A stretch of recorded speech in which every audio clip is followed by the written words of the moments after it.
আমি তোমায় এত এত ভালোবাসা দেব যে তুমি তোমার ওই ঠকবাজ আশিকের জন্য আর কখনোই কাঁদবে না, তার নামটাও অবধি ভুলে যাবে। শরণ কথা শেষ করে উঠতে পারল না। পূর্ণতা বাঘিনীর মতো করে ওর দিকে তাকালো আর ঠাস করে ওর গালে একটা থাপ্পড় দিয়ে বলল, আমার ভালোবাসার মানুষটিকে নিয়ে আর একটা বাজে কথা বললে আমি আপনার জিভ টেনে ছিঁড়ে ফেলবো। তাকে আপনি আমায় ভুলিয়ে দেবেন? কে আপনি? আমি কখনোই ভুলতে চাই না তাকে। সে আমার হৃদয়ে অনন্তকাল থাকবে। তাকে আমৃত্যু হৃদয়ে বন্দি করে রাখবো। তার স্মৃতি আমার ভালো থাকার কারণ। থাপ্পড় খেয়েও যেন শরণের মাঝে কোনো হেলদোল পাওয়া গেল না, কোনো প্রকার অপমান লজ্জা লক্ষ্য করা গেল না। শরণ থাপ্পড় খেয়েও আগের সুরেই বলল, ফার্স্ট টাইম কোনো মেয়ের হাতে আদর মাখানো থাপ্পড় খেয়ে দারুণ লাগছে। পূর্ণতা শরণের নির্লজ্জ মার্কা মুখের দিকে চেয়ে বলল, আপনার লজ্জা নেই? জনসম্মুখে একটা মেয়ের হাতে থাপ্পড় খেয়ে দাঁত কেলিয়ে হাসছেন কিভাবে? প্রেমে পড়লে মানুষ সবকিছুর ঊর্ধ্বে চলে যায়। আমি তো তার থেকেও বড়টাই ফেসেছি। মানে? কপাল কুঁচকে বলল পূর্ণতা। শরণ বলল, ভালোবাসায় ফেসেছি। পূর্ণতা এবার বলে উঠল, আমি অন্য কাউকে ভালোবাসি, নিজের জীবনের থেকেও বেশি। এসব জানার সত্ত্বেও? শরণ থাপ্পড় দেওয়া গালে আঙ্গুলের স্পর্শ করে বলল, মেয়েদের হাত শুনেছি নাকি তুলোর মতো নরম তুলতুলে হয়। তোমার হাত মনে হচ্ছে পাথরের মতো শক্ত। লেগেছে ভালোই। ভবিষ্যতে এই পাথরের হাতে থাপ্পড় খেতে না চাইলে আমার পিছু ছাড়ুন। কঠিন স্বরেই বলে উঠল এবার পূর্ণতা। শরণ গালটা পূর্ণতার দিকে বাড়িয়ে দিয়ে বলল, ভবিষ্যতে আরো খেতে চাই, এবং তুমি চাইলে এখনই আরো দিতে পারো। থাপ্পড় দেওয়ার অছিলাই হলেও তোমার স্পর্শ তো পাওয়া হবে, তাতে আমার সমস্ত যন্ত্রণা সয়ে যাব। পূর্ণতা কটমট করে তাকিয়ে আছে শরণের দিকে। শরণ চোখের ইশারায় দিতেই বলল। পূর্ণতা রাগে বসা থেকে উঠে দাঁড়ালো। রাগে ওর শরীর কাঁপছে। রাগে গজগজ করে পিছু ঘুরে দেখল শরণ দাঁত কেলিয়ে ওর দিকেই তাকিয়ে আছে। ও অসহ্য চোখে তাকিয়ে নিজের লাগেজটা টেনে নিয়ে বলল, আমাকে বাসায় যেতে হবে। বলেই পূর্ণতা নিজের লাগেজ টেনে সামনে যেতে লাগলো। শরণ নিজের ব্যাগটা কাঁধে নিয়ে পূর্ণতার পিছু পিছু এসে বলল, আরে আমাকে এই অচেনা শহরে একা ফেলে কোথায় যাচ্ছ পূর্ণতা? পূর্ণতা চোখ মুখ শক্ত করে তাকালো শরণের দিকে। তো সারাদিন কি আমি আপনার ফালতু কথা শুনতে এখানে বসে থাকবো?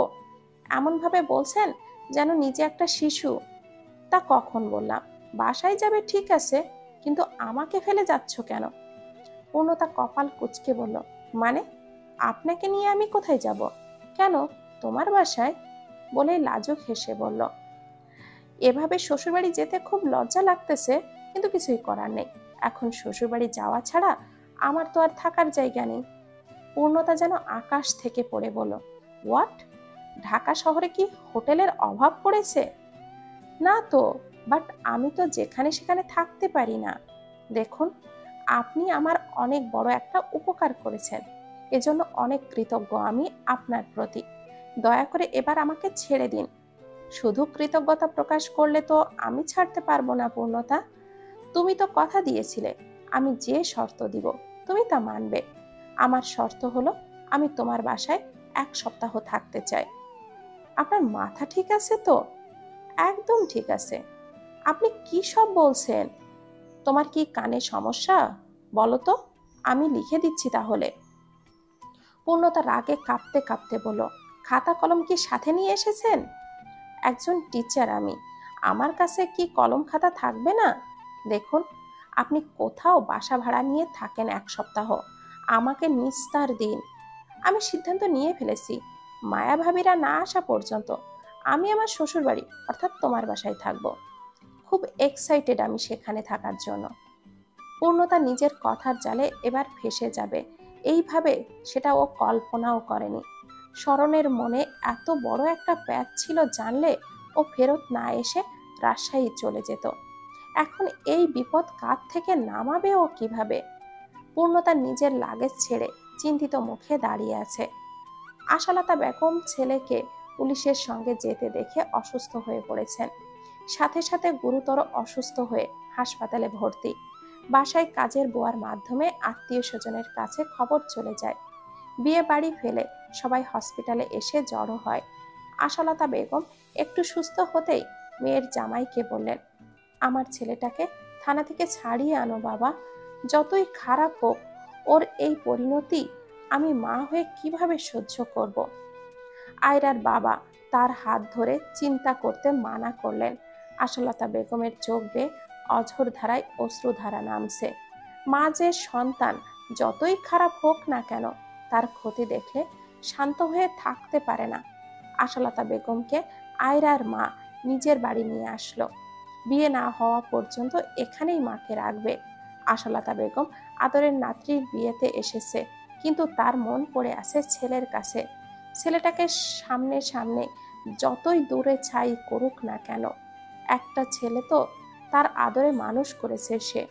চোখের মনই ছিল ছেলে, কিন্তু ছেলে তার আদরে বাদর হয়ে উঠেছিল, এটা তিনি বুঝতেই পারেননি। এত অন্যায় করেছে, কিন্তু মায়ের মন যে এখনো ছেলের বিপদে কাঁধে রয়েছে। ছেলের বিপদে কিভাবে তিনি শান্তিতে থাকতে পারবে। থানায় দিদানের সাথে শশীও দেখা করতে আসছে। দিদান অগ্নি চোখে ওর দিকে তাকিয়ে আছে।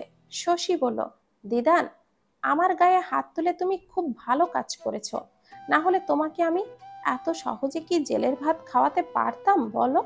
Thank you so much. কাজটা কিন্তু তুমি ভালো করনি, তোমাকে পস্তাতে হবে। শকুনের দোয়ায় গরু মরে না। এখানে কেন এসেছো তাই আগে বলো। যতই হোক একটা সময় তোমাকে কম বেশি ভালো তো বাসতাম, এখন অবশ্য ভালোবাসা নেই, কিন্তু হাজবেন্ড তুমি আমার, সেই খাতিরেই এসেছি আর কি। আমার জীবনের সবচেয়ে বড় ভুল কি জানো? শশী তখন বলে উঠল, তোমার জীবনের ভুলের কোনো শেষ নেই, বুঝেছো দিদান? তা জানি, কিন্তু তোমাকে বিয়ে করা, ভালোবাসা আমার সবচেয়ে বড় ভুল, যা এখন প্রতিটা মুহূর্তে আফসোস হয়ে ধরা দিচ্ছে আমার জীবনে। আমাকে ঠকানোর শাস্তি তোমার এইভাবেই ভোগ করতে হবে। আমি তোমার এক্স ওয়াইফের মতো নই, যে হাজবেন্ড যা করবে মুখ বুঝে সহ্য করব। আমাকে ঠকানোর শাস্তি আমি তোমাকে দিয়েই ছাড়ব। তোমার প্রতি আমার ভালোবাসা সেই তুমি বিবাহিত জানার পরও শেষ হয়ে গেছে। আমার বউ থাকতেও আমাকে বিয়ে করা, আমার জীবনটা নষ্ট করা, আমি এত সহজে তোমাকে ছেড়ে দিব? ইম্পসিবল। শাস্তি দাও, আমি এরই প্রাপ্য। নিজের মায়ের বিরুদ্ধে গিয়ে তোমার হাত ধরেছি, এটাই তো আমার সবচেয়ে বড় ভুল। দয়া করে তুমি কখনোই আমার সামনে এসো না শশী। সরি গো, এটা করতে পারবো না। আমি তোমার সামনে আসাটাই তো তোমার শাস্তি। আমি না আসলে তুমি তো আমাকে ভুলে যাবে, তাহলে শাস্তি পাবে কিভাবে? আফসোস করবে কাকে দেখে? পূর্ণতা নিজের কথা রক্ষার্থে শরণকে নিয়েই বাসার পথে রওনা হলো। শরণের মুখে তখন ঝুলছে বিশ্বজয়ের হাসি। পূর্ণতা সিএনজিতে বসে কটমট করে তাকালো শরণের দিকে। শরণ বলল, এত রাগ করছো কেন? গিয়েই তো আর তোমার বাবা মায়ের কাছে বিয়ের প্রস্তাব দিব না। আগে তুমি নিজে মুখে রাজি হবে, তবেই না এইসব হবে। এত দুশ্চিন্তা করো না তো, আমি তোমার অমতে এগোবো না একদমই। আমার অমতে সমস্ত কিছু করে এখন ভালো সাজা হচ্ছে? আমি এমনিতেই যথেষ্ট ভালো, ভালো সাজার প্রয়োজন নেই। দয়া করে চুপ করে থাকেন, আমার মাথা ব্যথা করছে। ওকে। শরণ পূর্ণতার দিকে হাঁ করে তাকিয়ে আছে কথা না বলে। পূর্ণতা বিরক্তিকর চোখে শরণের দিকে তাকিয়ে ওড়নাটা দিয়ে মাথা মুখ ঢেকে বসে আছে। শরণ পূর্ণতার কাণ্ড দেখে হাহা করে হেসে উঠল, গলা ফাটিয়ে হাসছে। পূর্ণতা রাগে কাঁপতে লাগলো। বাসায় কারোর প্রশ্নের ধার ও ধারে না, কিন্তু এমন একজন বিরক্তিকর মানুষকে নিজের বাসায় নিয়ে যাবে, এর থেকে তো রাজশাহী যাওয়াটাই বেটার ছিল। শরণ দাঁড়িয়ে আছে পূর্ণতাদের বাসার সামনে। পূর্ণতা বাসায় গিয়ে কি বলবে সেটাই ভাবছে। এভাবে ঘাড়ে চেপে বাসা অবধি চলে আসবে এমন বদমাইশ একটুও সে ভাবেনি এই লোকটা। শ্বশুরবাড়ির সামনে আর কত সময় দাঁড়িয়ে থাকবো, ভেতরে চলো। পূর্ণতা জ্বলন্ত দৃষ্টি নিক্ষেপ করলো শরণের দিকে। শরণ বলল, কি হলো, বাসার সামনে থেকে তাড়িয়ে দেওয়ার ইচ্ছে আছে নাকি?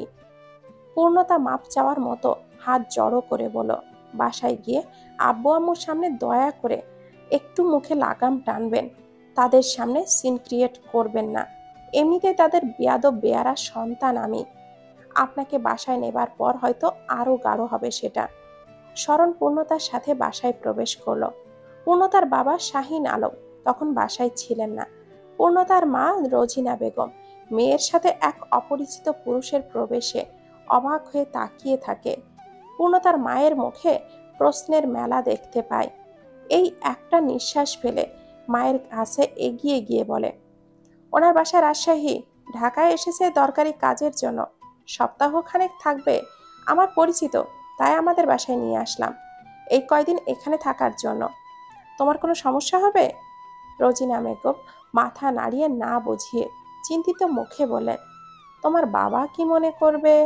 এভাবে একটা ছেলেকে বাসায় নিয়ে আসলি? বিয়ে করেছে? পূর্ণতা পেছনে তাকিয়ে দেখল স্মরণ উৎসুক চোখে ওদের ফিসফিসানি দেখছে। পূর্ণতা বলল, বিয়ে করেনি, কিন্তু তোমার কি মনে হয় এই ছেলের সাথে আমি রিলেশনশিপে আছি বা বিয়ে করার চিন্তা ভাবনা করছি? রোজিনা বেগম মেয়ের শক্ত কথা শুনে হেসে বলে, তুই নিজে থেকে কাউকে পছন্দ করলে আমাদের থেকে কেউ বেশি খুশি হতো না। আমরা তো এটাই চাই তুই অতীত ভুলে সামনে এগিয়ে যা। সেগুড়ে বালি, তোমাদের চাওয়া পূরণ হবে না।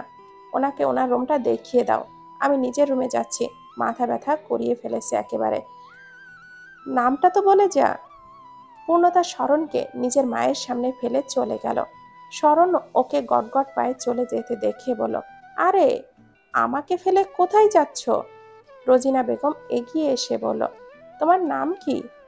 স্মরণ সালাম দিয়ে ভদ্রতা বজায় রেখে বলল, জি আসসালামু আলাইকুম আন্টি, আমার নাম ইমতিয়াজ স্মরণ হোসেন। কি করো তুমি? জি আন্টি, পেশায় একজন শিক্ষক। রোজিনা বেগম স্মরণকে মাথা থেকে পা পর্যন্ত পর্যবেক্ষণ করলেন। যে উদ্দেশ্যে এসেছে সফল হও, দোয়া করি আমি। স্মরণ চমকিত চোখে তাকালো রোজিনা বেগমের দিকে।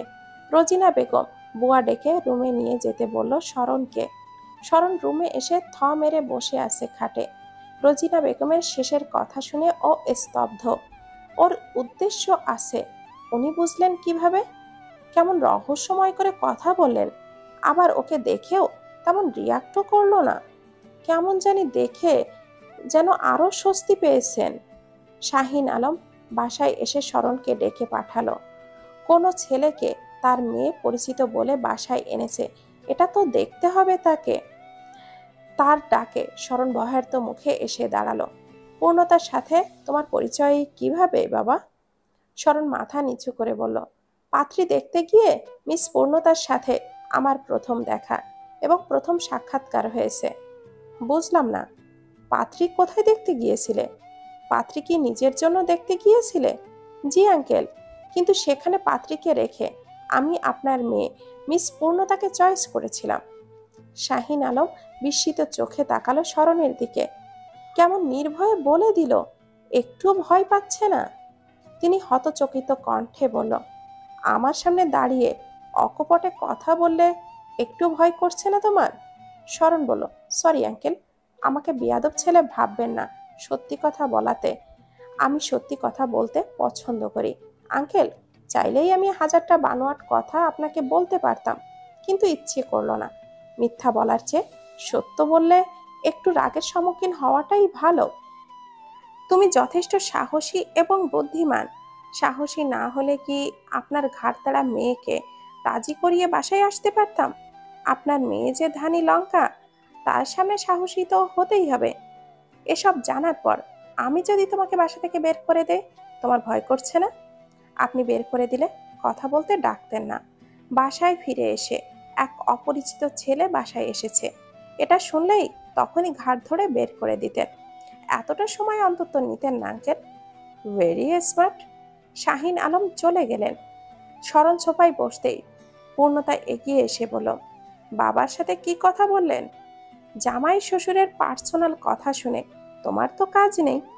পূর্ণতার আগে কটমট করে বলল, লিমিটের মধ্যে থাকবেন। কেন, বাইরে গেলে কি বিয়ে করবে? কখনোই না। তোমার পরিবারটা কিন্তু দারুণ, সবাইকে মানাতে আমার প্যারা নিতে হবে না। শুধু তুমিই জটিল। তোমাকে রাজি করাতেই আমার দফা রফা হয়ে যাবে, বুঝতে পারছি। আপনার চালাকি আমি বুঝি না ভেবেছেন, তাই না? আপনি কি জন্য এখানে এসেছেন আমি খুব ভালো করেই জানি, কিন্তু যতই ওভার কনফিডেন্স হন না কেন, ফলাফল শূন্যই থাকবে। এসেছি সেই কখন, খিদে পেয়েছে, কিছু খেতে দাও। পারবো না। একজন ক্ষুধার্ত মানুষকে না খাইয়ে শাস্তি দিও না। তুমি এতটাও নিষ্ঠুর নও। পূর্ণতা একাই খাবার টেবিলে এসে বসতে দেখে রোজিনা বেগম বললেন, একা আসলি যে, শরণকে ডাকলি না? পূর্ণতা উত্তর না দিয়ে প্লেটে খাবার বেড়ে খেতে লাগলো। তিনি আবারও বললেন, তুই কি রাজশাহী গিয়েছিলি? কেন, গেলে খুশি হবে নাকি? বিয়ে শেষ না করেই চলে এলি, কোনো সমস্যা হয়েছে কি? কি সমস্যা হবে? কোনো সমস্যা হয়নি তো। তাহলে বিয়ে শেষ না করে চলে এলি কেন? আমি যদি যেতাম তাহলে না শেষ করে আসবো? আমি তো রাজশাহীই যাইনি। তাহলে এই কয়দিন তুই কোথায় ছিলি? তোর বাবার সাথে জেদ করে তখন তো চলে গিয়েছিলি। পূর্ণতা বলল, মানুষকে অপমান করার একটা ধারা হয়ে গেছে তোমাদের কাছে। নিজেদের ভুল না, সবসময় অন্যের উপরে দোষ চাপানোর স্বভাব, এটা বাদ দাও। শরণ আর শাহিন আলম একসাথে খাবার টেবিলে এসে বসতেই পূর্ণতা বিস্মিত চক্ষু করে তাকালো দুজনের দিকে। পূর্ণতা বিড়বিড় করলো, এসেই সবাইকে বশ করে ফেলেছে বদমাসটা। শরণ চেয়ারটা টেনে বসে বলল, আঙ্কেল আন্টি, আপনাদের দেখে মনেই হয়নি আজকে আপনাদের সাথে আমার পরিচয় হয়েছে। যেন কত দিনের পরিচয় আপনাদের সাথে আমার, তাই না? রোজিনা বেগম বললেন, ঠিকই বলেছ বাবা। পূর্ণদা আত খাওয়া করেই উঠে দাঁড়ালো। এদের আদিক্ষেতা জাস্ট অসহ্য লাগছে ওর কাছে। শরীর জ্বলে উঠছে শরণের প্রতি বাবা মায়ের আহ্লাদ দেখে। পূর্ণতা ফ্রেশ হয়ে খাবার খেয়ে নিজের রুমে গিয়ে ঘুমিয়ে পড়েছিল। ও জানেই না শরণকে কোন রুমে থাকতে দিয়েছে, জানার প্রয়োজন বোধও করেনি। শরণের ওপর প্রচুর রাগ, কিন্তু কথা দিয়ে ফেঁসে গেছে, তাই রাগও ঝাড়তে পারছে না। কত বড় সাহস, ওকে শর্ত দিয়ে বাসায় এসে ওকে জ্বালায়। ওর ঘুম থেকে উঠে একটা রুমে চলে যায়। এটা হচ্ছে প্রভাতের রুম। মাত্র 3 মাস এই রুমে ছিল প্রভাত। পূর্ণতার রুমে ঢুকে দেখে শরণ ঘুমিয়ে আছে। ওর মাথায় যেন রক্ত উঠে যায়। ও চিৎকার করে বাসা মাথায় তুলে নেয়। ঘুমন্ত শরণ পূর্ণতার চিৎকার চেঁচামেচি শুনে ধড়পড়িয়ে উঠে বসে। ঘুম ঘুম চোখে কি হয়েছে বোঝার চেষ্টা করতে লাগে। পূর্ণতার চিৎকারে রুমটা চেঞ্জ করতে হলো শরণকে। শরণ পূর্ণতার সামনে দিয়ে রুম থেকে বেরিয়ে যাবার সময় ফিসফিস করে বলল, ইস, এমন সেন্সিটিভ যদি আমায় নিয়ে হতে। আফসোস, সব আবেগ অনুভূতি তো এক জায়গায় সীমাবদ্ধ করে রেখেছ। আমি কি বানের জলে ভেসে এসেছি? পূর্ণতা কটমট করে তাকায়। শরণ রুম থেকে বেরিয়ে যেতে পূর্ণতা ওর মায়ের সামনে গিয়ে দাঁড়ালো। রাগী কণ্ঠে বলল, ওনাকে এই রুমে থাকতে দিয়েছো কেন? বাসায় কি রুমের অভাব পড়েছে? রোজিনা বেগম থতমত খেয়ে গেলেন। পূর্ণতা এত রাগ করবে তিনি বুঝতেই পারেন নাই।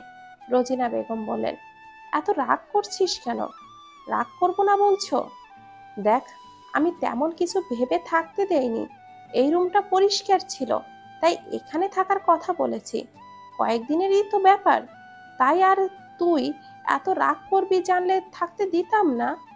পূর্ণতা রাগে কটমট করে চলে গেল। শরণ ছাদে দাঁড়িয়ে আছে।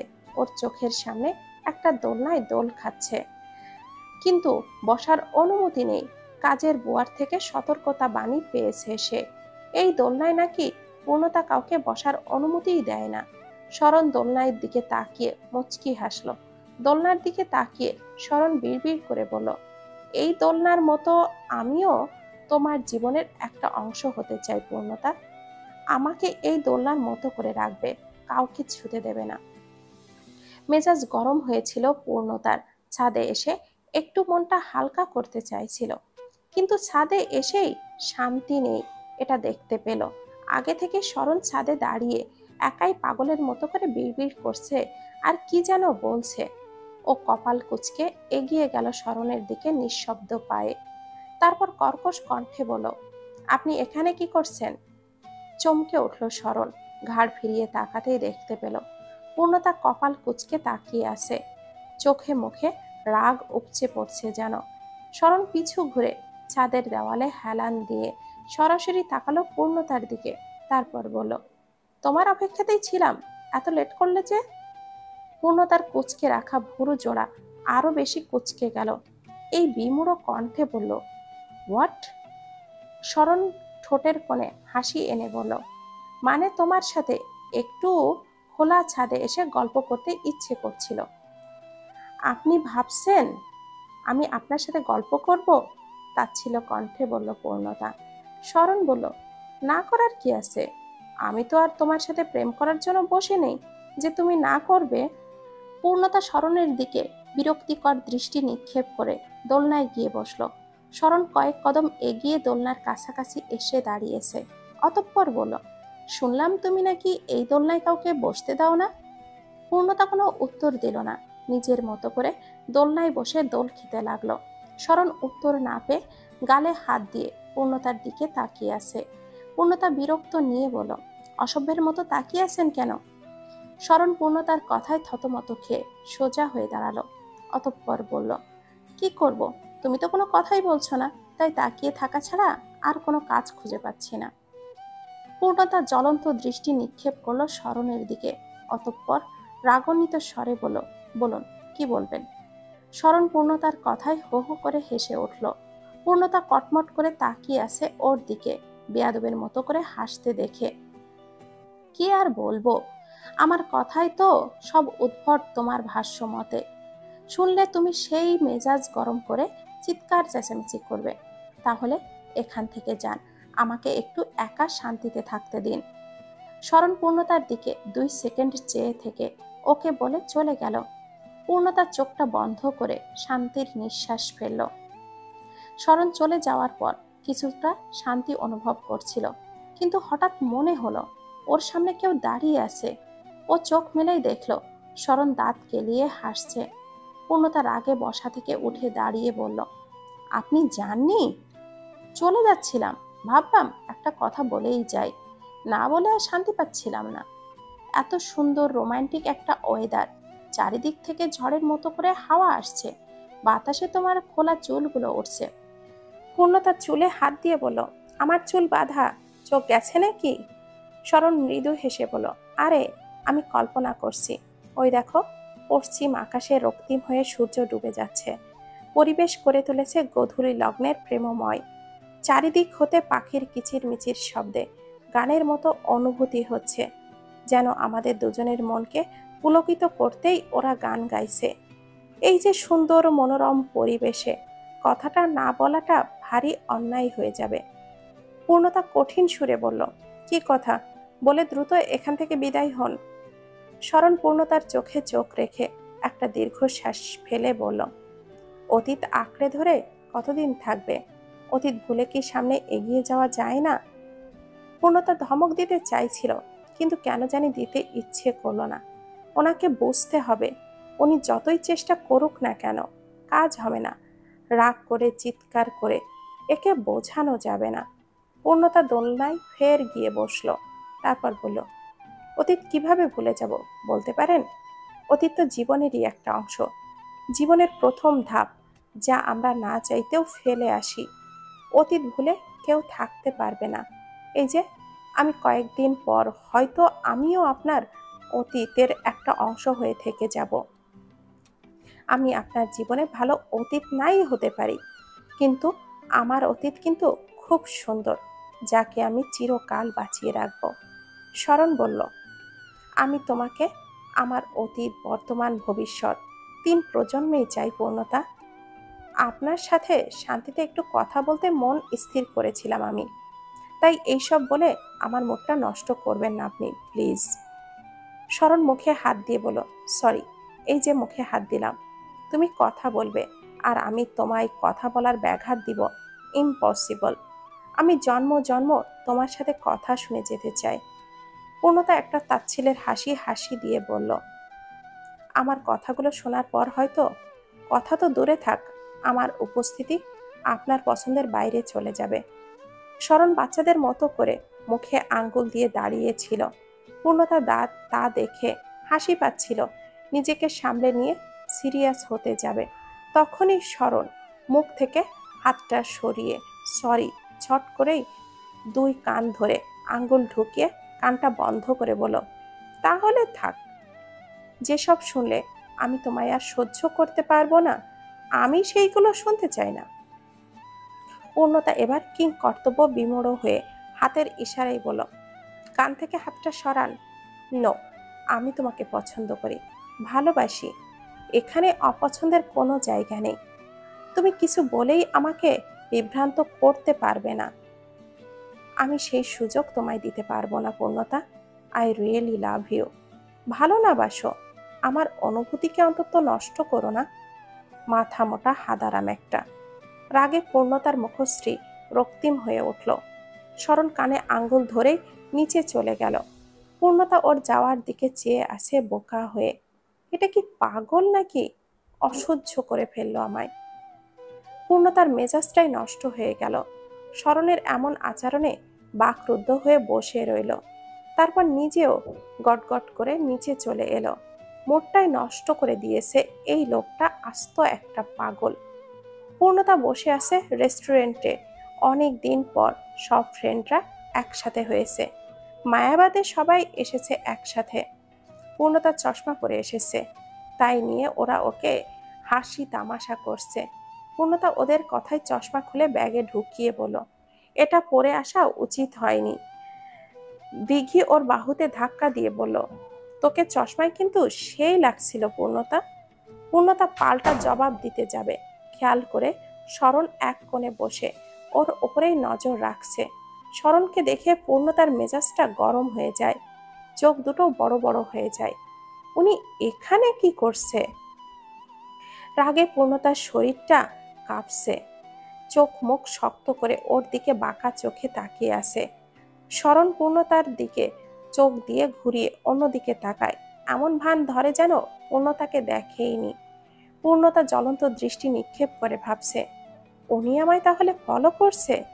এত বড় স্পর্ধা ওনার। রাসেল পূর্ণতার দিকে চেয়ে বলল, কি হলো, রাগে ফুসফুস করছিস কেন? পূর্ণতা দৃষ্টিটা সরিয়ে নিয়ে কিছু বলল না। তুই মায়ের বাসায় গিয়েছিলি না? আমার বাসায় গেলি না যে?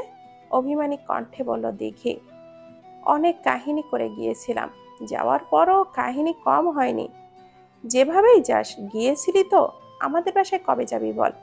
পূর্ণতা বলল, তাড়াতাড়ি বিয়ে করে নিয়ে যাবো নে। পূর্ণতার কথায় হাসির রোল পড়ে গেল সবার মধ্যে। সবাই হাসি তামাশা করতে লাগলো। পূর্ণতাও হাসছে, ভুলেই গেল শরণ ওর ওপরে নজরদারি করছে। ঋতু খেয়াল করলো বাসের টেবিলের শরণকে উকিঝুঁকি মারতে। ঋতু ফিসফিস করে সবাইকে বলল, এই, ওই ছেলেটা আমাদের টেবিলের দিকে তাকিয়ে আছে, মনে হয় কাউকে পছন্দ করছে। পূর্ণতা চমকে উঠল। শরণের কথা বলতে গিয়েও বলা হয়নি ওদের। এখন বললে হিতে বিপরীত হবে, তাই পূর্ণতা দাঁতে দাঁত চেপে সহ্য করলো। কিন্তু বাসায় গিয়ে এর শোধ পূর্ণতা তুলবে। চোখ পাকিয়ে তাকালো শরণের দিকে। শরণ নিজেও থতমত খেয়ে গেল পূর্ণতাকে রেগে আগুন হতে দেখে। বাসায় ফিরে পূর্ণতা রেগে শরণের অপেক্ষা করতে লাগলো। আজকে আগে বাসায় ফিরুক, তারপর মজা বোঝাবে ওকে, ফলো করার হিসাব নেবে। পূর্ণতা রেগে রুমে পায়চারি করছে। অদ্ভুত, আসছে না কেন? ভয়ে পালিয়ে গেল নাকি? উফ, বাঁচা গেল। পূর্ণতা খাটের কোনায় পা ঝুলিয়ে বসতেই বাইরে শরণকে দেখল নিজের রুমে যাচ্ছে। পূর্ণতা দাঁড়িয়ে পড়ল, দ্রুত এগিয়ে এসে বলল, দাঁড়ান। শরণ হাসি মুখে দাঁড়িয়ে পড়ল, পিছু ঘুরে পূর্ণতার চোখে চোখ মিলিয়ে বলল, বলো। পূর্ণতা রাগে কটমট করে বলল, আপনি আমায় পিছু নিয়েছিলেন কেন? শরণ চরম অবাক হলো, আর অবাক হওয়ার ভান করেই বলল, আমি তোমার পিছু নিলাম কখন? পূর্ণতা রাগে ফেটে পড়ল শরণের অস্বীকার দেখে। কি সুন্দর অবলীলায় অস্বীকার করছে। দেখুন, আপনি কিন্তু কাজটা ঠিক করছেন না। আমি আমার ফ্রেন্ডদের সাথে মিট করেছি, আপনি সেখান অবধি চলে গিয়েছেন এভাবে আমায়। পূর্ণতার মুখের কথাটা কেড়ে নিল শরণ। বলল, দেখো, আমি এমনিতেই রেস্টুরেন্টে গিয়েছিলাম, বাসায় একা একা বোরিং হয়ে গিয়েছি। তুমি তো আর পাত্তা দিচ্ছ না, তাই একটু বাইরে গিয়েছিলাম, কিন্তু অ্যাক্সিডেন্টালি আমাদের জায়গাটা মিলে গিয়েছে, দ্যাটস ইট। আমি তোমায় সত্যি ফলো করিনি, আপনি মিথ্যা বলছেন। আমি ইচ্ছাকৃত আপনাই ফলো করেছেন। এখন কি সুন্দরভাবে বানোয়াট গল্প বানাচ্ছেন, রাগে ফুঁসতে ফুঁসতে বলল পূর্ণতা। শরণ পেটে হাত ভাঁজ করে কপাল কুঁচকে তাকিয়ে আছে। আজকেও সত্যি ও পূর্ণতাকে ফলো করেনি, কিন্তু ফলো না করলেও দেখা পেয়ে নজরে রেখেছে। এদিকে পূর্ণতা ওর সত্যি কথা বিলিভ করছে না, তাই ও স্থির হয়ে পূর্ণতার রাগটা হজম করলো। পূর্ণতা রেগে আরো কয়েকটা কড়া কথা শুনিয়ে দিল। শরণ পূর্ণতার কথাটা শেষ করে চলে যেতে দেখে পেছন থেকে ডেকে বলল, পূর্ণতা, নেক্সট টাইম থেকে আমি তোমায় 1 সেকেন্ডের জন্যও নজরের বাইরে রাখবো না। পূর্ণতা রেগে তাকালো শরণের দিকে।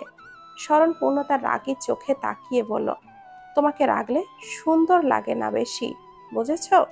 কিন্তু আমি তো তোমায় ভালোবাসি, তাই রাগটাকেও আপন করার চেষ্টা করতে হবে, বলেই শরণ হেঁটে চলে গেল। পূর্ণতা ডিনারের সময় নিচে নেমে দেখল শাহিন আলম ও শরণ কি নিয়ে যেন খুব হাসি তামাশা করছে। পূর্ণতার সামনে পা বাড়ালো না, ও নিশ্চুপ দাঁড়িয়ে দুজনকে দেখছে। ওর মনে সন্দেহের দানা বাড়তে লাগলো।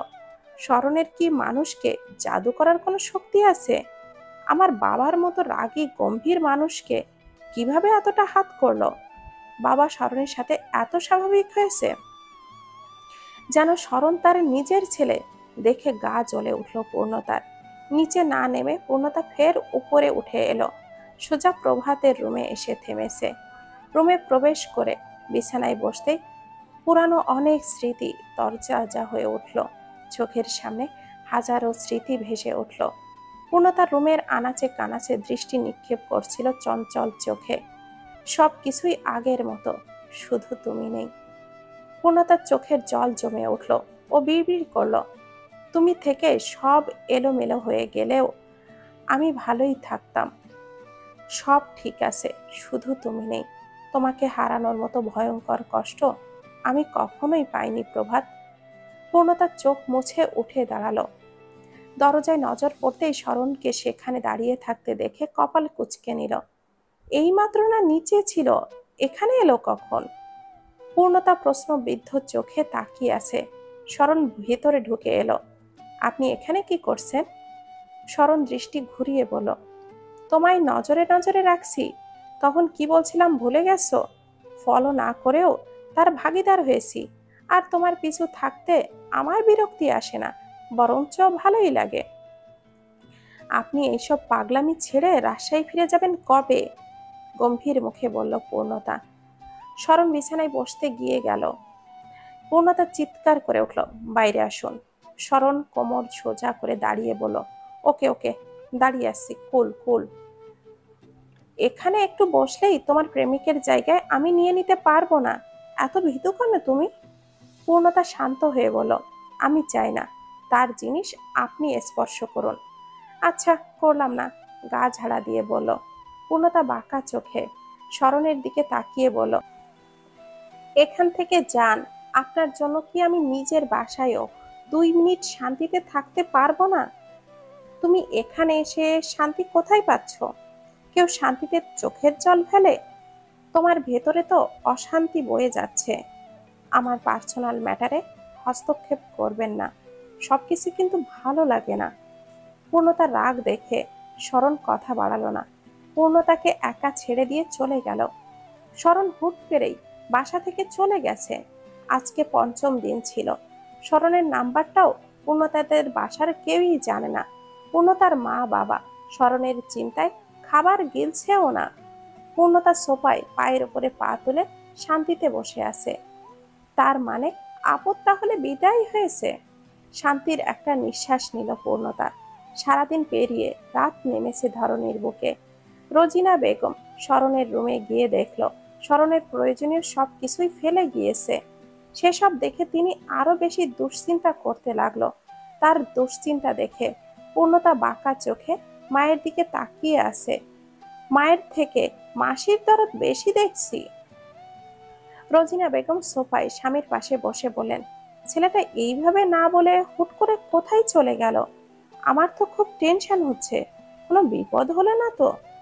শাহিন আলম বলেন, নাম্বারটাও তো নেওয়া হয়নি যে একটু কল করে খোঁজ নিব।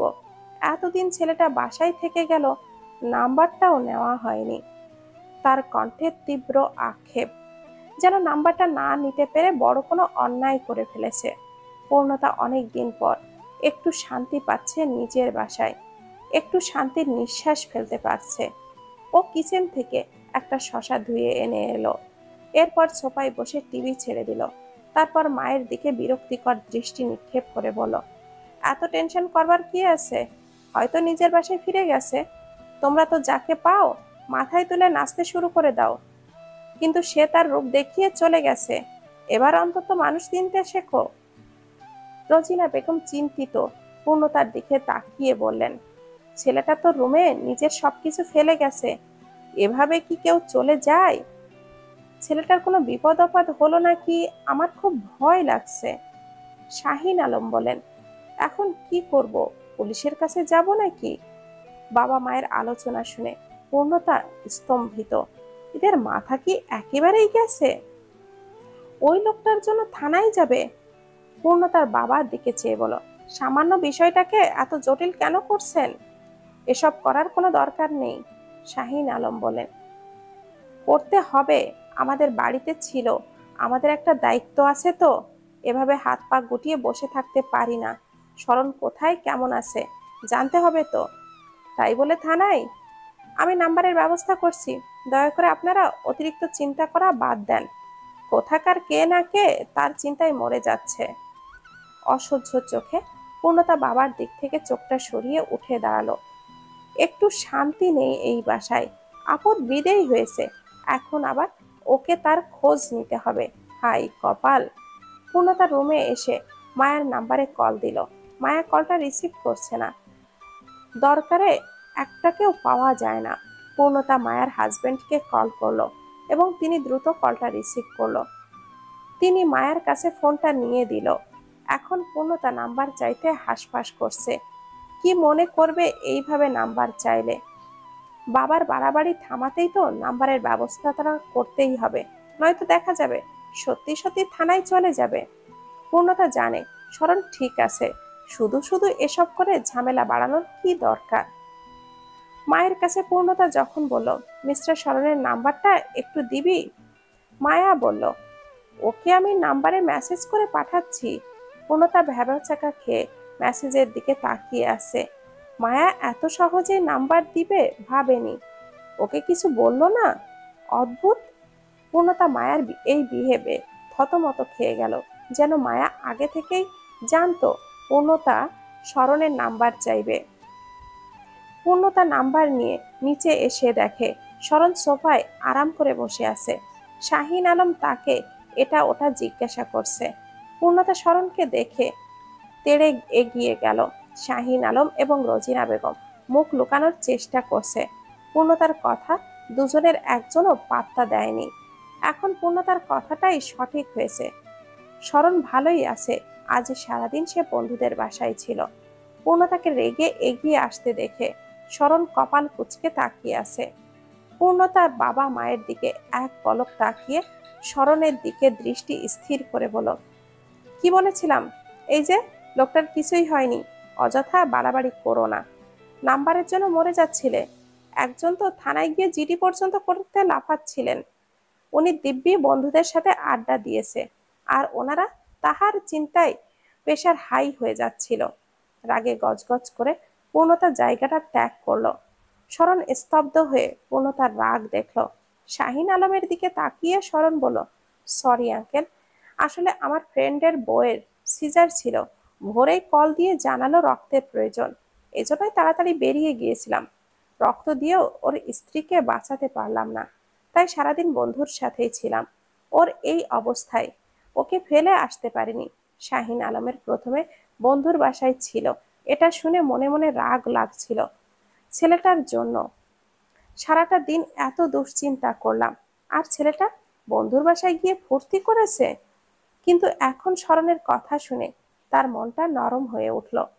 তিনি বললেন, বন্ধুর দুঃখের সময়ে তার পাশে ছিলে, এটা তো ভালো কাজ করেছো।